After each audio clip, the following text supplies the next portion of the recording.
Hello दोस्तों, कैसे हैं आप सब। उम्मीद है सभी अच्छे होंगे। अमरवा सबका स्वागत करता है। जैसा कि आप लोग जानते हैं कि अमरव टीम के द्वारा जब भी कोई सूचना दी जाती है वो बेहद महत्वपूर्ण होती है और आपके लिए लाभदायक जरूर होती है। चलिए चलते हैं आज इस महत्वपूर्ण सेशन पे। चूंकि मैंने कल बताया था आप लोगों से कि आज इन्फॉर्मेशन कुछ आप लोगों को देने वाला हूँ और बहुत महत्वपूर्ण इन्फॉर्मेशन है। तो होप करता हूँ कि आप लोग को इन्फॉर्मेशन लेके अच्छा लगेगा। और कुछ लोग टेलीग्राम पे मैसेज कर रहे थे वीडियो के लिए, तो मैं उनसे बता दूं कि आप लोगों का एक व्हाट्सएप ग्रुप बन गया है और आप लोगों को ये लिंक जो है मैं शेयर कर दूंगा इसी डिस्क्रिप्शन बॉक्स में। आप लोग उसमें जा करके ज्वाइन कर सकते हैं और जो लोग लखनऊ के हैं वो लोग ज्वाइन करें। और ज्वाइन करने के बाद से आप लोग का कार्रवाई आगे बढ़ाई जाएगी और निश्चित तौर पर वीडियो का री एग्ज़ाम भी बहुत जल्द कराया जाएगा। अब बिना लेट करते हुए चलते हैं आज महत्वपूर्ण सेशन। तो मैं बताता हूँ आप लोगों से, जितने भी लोग इलाहाबाद हाई कोर्ट के लिए अप्लाई किए हैं उनके लिए बेहद अच्छा मौका होने वाला है। और मैं आप लोगों से महीने, 1.5 महीने 2 महीने पहले ही बताया था कि इलाहाबाद हाई कोर्ट से बड़ी भर्ती आने वाली है।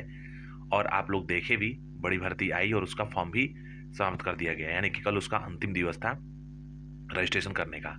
तो मैं बता दूं आप लोगों से कि अभी तक जितने आवेदन हुए हैं, अब कल चूंकि लास्ट दिवस था रजिस्ट्रेशन का, तो कल तक जितने आवेदन हो चुके थे वही अभ्यर्थी अब इस पेपर में शामिल होंगे। और जाहिर सी बात है कि किसी भी पेपर में 70% से ज़्यादा बच्चे शामिल नहीं होते हैं। तो आप लोग इस चीज़ को अपने अकॉर्डिंग निकाल लीजिएगा और मैं एक एक करके इन्फॉर्मेशन देने वाला हूं, तो आप लोग इसको ध्यान से देखिए और नोट कर सकते हैं। देखिए, इलाहाबाद हाई कोर्ट में ग्रुप सी में 3 भर्तियां थी। इनमें कुछ पद ड्राइवर के थे, कुछ पद इनमें स्टेनोग्राफर के थे, कुछ पद जूनियर असिस्टेंट के थे और उसी के साथ साथ पेड अप्रेंटिस के भी थे। तो मैं आपको बता दूं कि जितने भी अभ्यर्थी यहाँ पे जूनियर असिस्टेंट का इंतजार कर रहे थे, मैं उनको बता दूं कि जूनियर असिस्टेंट ग्रुप सी और पेड अप्रेंटिस ये दोनों मिल करके, जिसमें केवल हिंदी और इंग्लिश टाइपिंग मांगी जाती है और आपका एक रिटन एग्जाम होता है और उसके बेसिस पे आपका सिलेक्शन होता है, दोनों में नंबर होते हैं। तो इनमें टोटल जो फॉर्म भरे गए हैं जूनियर असिस्टेंट में और पेड अप्रेंटिस मिला करके, वो 2,60,000 के आसपास आपका फॉर्म भरा गया है। एग्जैक्ट मैं बता रहा हूँ आप लोगों से, इस चीज़ को नोट कर लीजिए। 2,60,000 आवेदन पत्र प्राप्त हुए हैं और इतने आवेदन किए गए हैं। लेकिन हो सकता है कि इनमें से कुछ अभ्यर्थी फी सबमिट न कर पाएँ और करने में असमर्थ हों, तो इससे कम ही होगा। लेकिन निश्चित तौर पे 2,60,000 से ज़्यादा आवेदन यहाँ पे नहीं आए हैं। इससे नीचे जितना भी हो सकता है, ऊपर नहीं हो सकता है, ये हमारा दावा है। अब चलते हैं ग्रुप डी पे।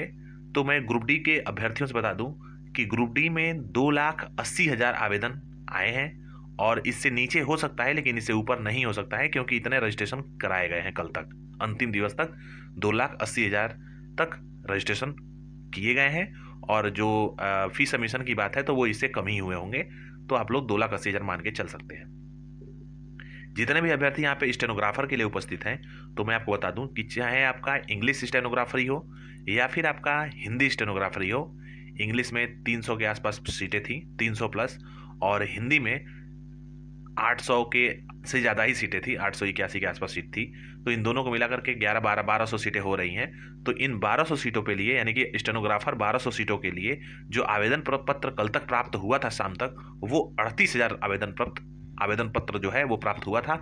और हो सकता है कि इनमें से कम ही अभ्यर्थियों ने अपना फी सबमिशन कराया हो या फिर कराने के मूड में हो, तो इससे कम ही आपका आवेदन होगा। लेकिन निश्चित तौर पे 38,000 आप लोग मान सकते हैं कि 38,000 अधिक से अधिक 38,000 आवेदन इसमें गया है। उससे ऊपर नहीं जा सकता है, ये मेरी गारंटी है। इससे नीचे कितना भी हो सकता है। तो उम्मीद करता हूँ कि इलाहाबाद हाईकोर्ट के रिक्रूटमेंट से जुड़े जितने भी अभ्यर्थी यहाँ पे उपस्थित हैं उनको इन्फॉर्मेशन मिल चुकी होगी। और मैं आपको पहले ही बता दूं, प्रिलिमिनरी इन्फॉर्मेशन दे दूं, आपका जो एग्ज़ाम है, रिटन एग्ज़ाम है, वो 15 दिसंबर से लेकर के 30 दिसंबर के पहले पहले आपका एग्ज़ाम कंडक्ट करा करके समाप्त कर लिया जाएगा। तो अगर आप लोग प्रिपरेशन करना चाहते हैं तो प्रिपरेशन कर सकते हैं। और इलाहाबाद हाईकोर्ट का जो आवेदन पत्र आया था और उसका फी सबमिशन का आज अंतिम दिवस है, इसमें इसका जो पेपर है वो 15 दिसंबर से लेकर के 30 दिसंबर के आसपास इसका पेपर खत्म कर लिया जाएगा। और निश्चित तौर पे आप लोग इस चीज़ को देखिएगा, मैं सबसे पहले और सटीक सूचना दे रहा हूँ। तो उम्मीद करता हूँ कि आप लोग को इन्फॉर्मेशन सुनकर के अच्छा लगा होगा। अब चलते हैं वन दरोगा के अभ्यर्थियों के लिए।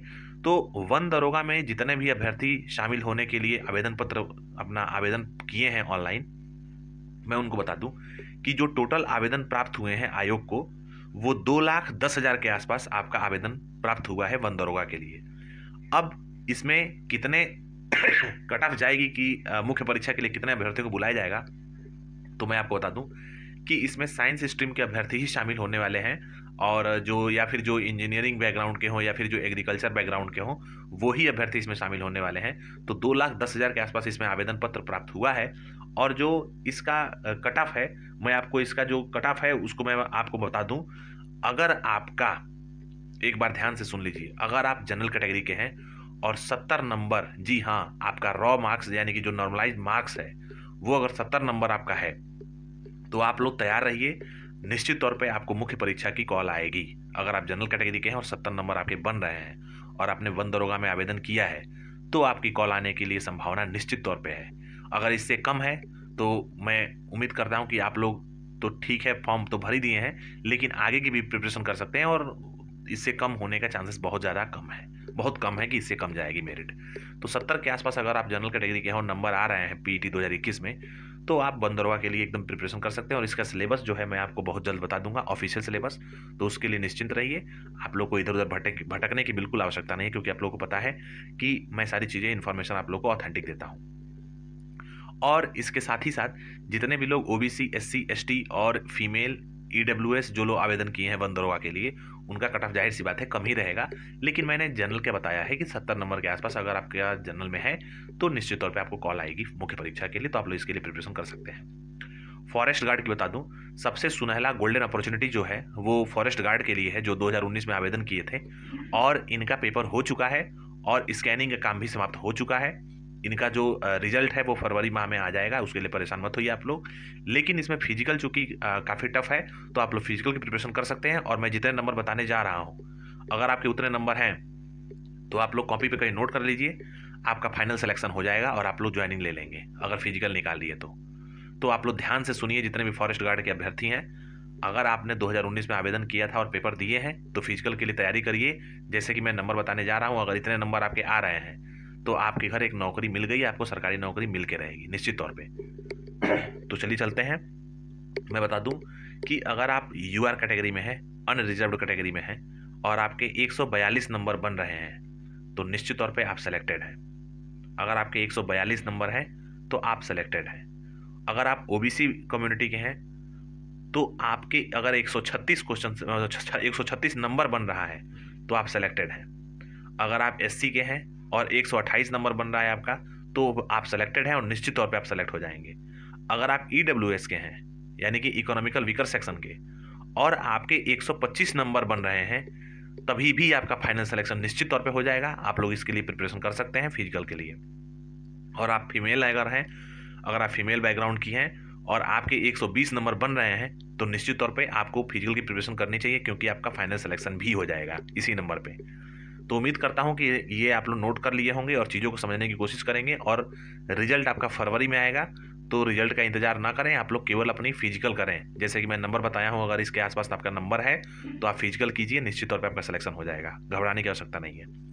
अब इन्हीं बातों के साथ साथ जो सीधी भर्ती आयोग के में पेंडिंग है 2016-2015 की, और 3 भर्तियों के आसपास ये सीधी भर्तियां जो हैं 3 के आसपास हैं और आयोग इस पर तेजी से काम कर रहा है, तो इन पर कुछ इन्फॉर्मेशन मिली है जो कि मैं बताने जा रहा हूं। तो उम्मीद करता हूं कि आप लोग ध्यान से सुनेंगे। जितने भी लोग आईटीआई अनुदेशक या फिर असिस्टेंट स्टैटिस्टिकल ऑफिसर या फिर मार्केटिंग इंस्पेक्टर या फिर ऑक्शन ऑर्गेनाइजर या फिर आपका जो है प्रूफ रीडिंग या इसके साथ साथ मिल्क सुपरवाइजर, जितने भी अभ्यर्थी यहाँ पे शामिल हैं और चाहते हैं कि आपका साक्षात्कार जल्दी शुरू हो, तो मैं आपको बता दूं कि आपका साक्षात्कार इसी महीने से शुरू होने जा रहा है। सबसे पहले और सबसे सटीक इन्फॉर्मेशन मैं दे रहा हूँ, आपका साक्षात्कार इसी महीने शुरू होने जा रहा है। लेकिन चूंकि मिल्क सुपरवाइजर का अभी डॉक्यूमेंट सबमिट नहीं कराया गया है, अभी आईटीआई अनुदेशक पे कुछ चीज़ें बाकी हैं, अभी कुछ इसमें ऐसे पद हैं असिस्टेंट स्टैटिस्टिकल ऑफिसर के ही कि कुछ शॉर्ट लिस्टिंग बाकी है हल्की फुल्की, और प्रूफ रीडिंग और मार्केटिंग का हो चुका है सब कुछ। तो मैं बता दूं कि इसमें कुछ ऐसे पोस्टें हैं जो एक्सरे टेक्नीशियन वगैरह की कुछ ऐसी पोस्ट हैं जिनका इंटरव्यू इसी महीने शुरू हो रहा है और उनका जो है शॉर्ट लिस्टिंग का जो रिजल्ट है वो बहुत जल्द ऑफिशियल साइट पे आपको देखने को मिल जाएगा। लेकिन इतना आज इन्फॉर्मेशन मिली है कि आपका इंटरव्यू इसी महीने से शुरू हो रहा है, नवंबर महीने से ही। अब ये इन्फॉर्मेशन आपको कब मिलेगी, कब ऑफिशियल साइट पे अपडेट किया जाएगा, इस बारे में तो कोई सूचना नहीं मिली है। लेकिन हाँ, ये जरूर सूचना मिली है कि आपका जो इंटरव्यू है, यानी कि जो सीधी भर्तियों पे जो इंटरव्यू है, चाहे वो 18/5/2016 हो या फिर 16/4/2016 हो या 2015 हो, इनका साक्षात्कार इसी महीने से शुरू हो रहा है, जिनका डॉक्यूमेंट मिल चुका है और उतने अभ्यर्थी अगर मानने के अनुरूप उनके पास शामिल है तो। 16/4/2016 में एक इंजीनियर, जूनियर इंजीनियर की पद थी, उस पे अभी डॉक्यूमेंट वेरिफिकेशन नहीं कराया गया, तो उनका भी डॉक्यूमेंट मांग लिया जाएगा, शॉर्ट लिस्टिंग हो चुकी है। तो ये रहा आज का इन्फॉर्मेशन, और मैं आपको यकीन दिलाता हूँ कि जो भी इन्फॉर्मेशन दिया जाता है वो ऑथेंटिक दिया जाता है और सोर्स के साथ दिया जाता है। तो आप लोग इस चीज़ों पर विश्वास कर सकते हैं और आगे आने वाली चीज़ों पर देखेंगे एज इट इज़ होने वाला है। तो उम्मीद करता हूँ कि आपको वीडियो अच्छा लगा होगा। हमसे जुड़ने के लिए बहुत बहुत धन्यवाद और हम पे विश्वास करने के लिए आपका आभार। इन्हीं अच्छी बातों के साथ वीडियो को एंड करना चाहता हूँ दोस्तों। जय हिंद।